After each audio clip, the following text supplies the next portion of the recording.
नमस्कार। Welcome back in my YouTube channel Arun academy. आप सभी लोगों का मेरे यूट्यूब चैनल अरुण अकेडमी में हार्दिक स्वागत है। आज का हमारा मोस्ट इम्पॉर्टेंट टॉपिक है धमनी व सिरा में अंतर, difference between artery and veins.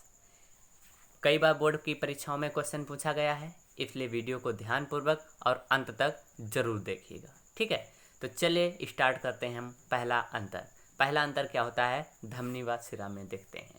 ठीक है, तो पहला अंतर है कि जो धमनियाँ होती हैं उनमें प्रायः शुद्ध रुधिर बहता है और जो सिराएं होती हैं इनमें प्रायः अशुद्ध रुधिर बहता है।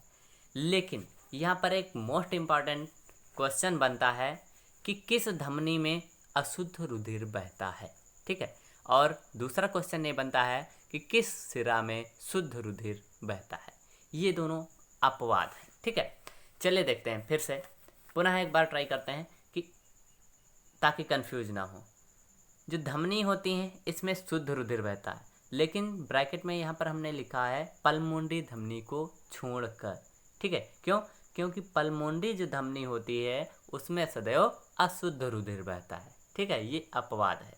सेकंड, इधर दूसरा पॉइंट सिरा में देखते हैं। पहला ही पॉइंट, तो सिरा में क्या है कि इसमें रुधिर कैसा बहता है, अशुद्ध रुधिर बहता है, लेकिन मैंने ब्रैकेट में लिखा हुआ है पल्मोनरी सिरा को छोड़कर। क्योंकि पल्मोनरी सिरा जो होती हैं उसमें सदैव शुद्ध रुधिर बहता है।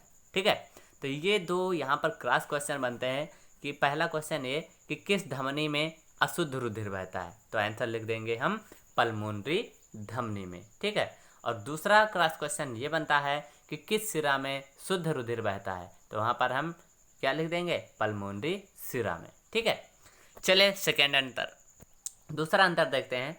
तो दूसरा अंतर है कि जो धमनी होती हैं ये रुधिर को हृदय से अंगों की ओर ले जाती हैं, लेकिन जो सिराएं होती हैं वो इसके विपरीत, ये रुधिर को अंगों से हृदय की ओर ले जाती हैं। ठीक है, नेक्स्ट थर्ड पॉइंट है हमारा कि जो धमनियाँ होती हैं वो विभाजित होकर धमनिकाएँ बनाती हैं, लेकिन जो सिराएं होती हैं वो विभाजित होकर सिराकाएँ बनाती हैं। ठीक है, तो ये हो गए हमारे तीन अंतर।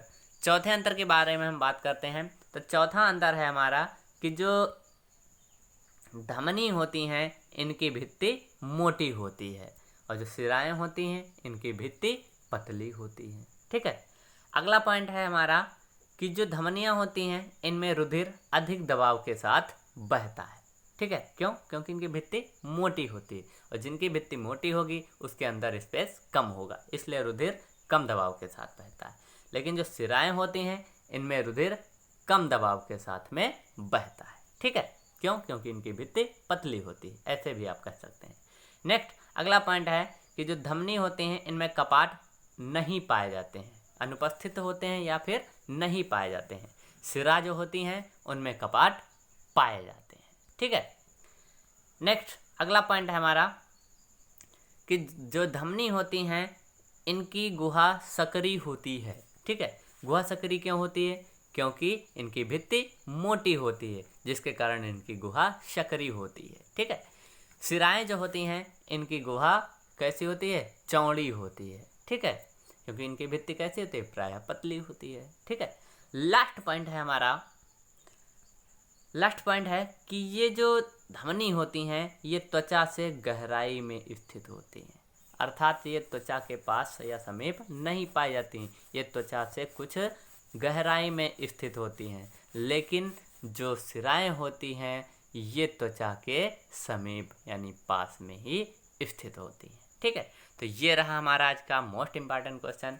अगर आपको वीडियो अच्छा लगा हो तो please like, share, comments and subscribe to our YouTube channel Arun academy. Thanks for watching.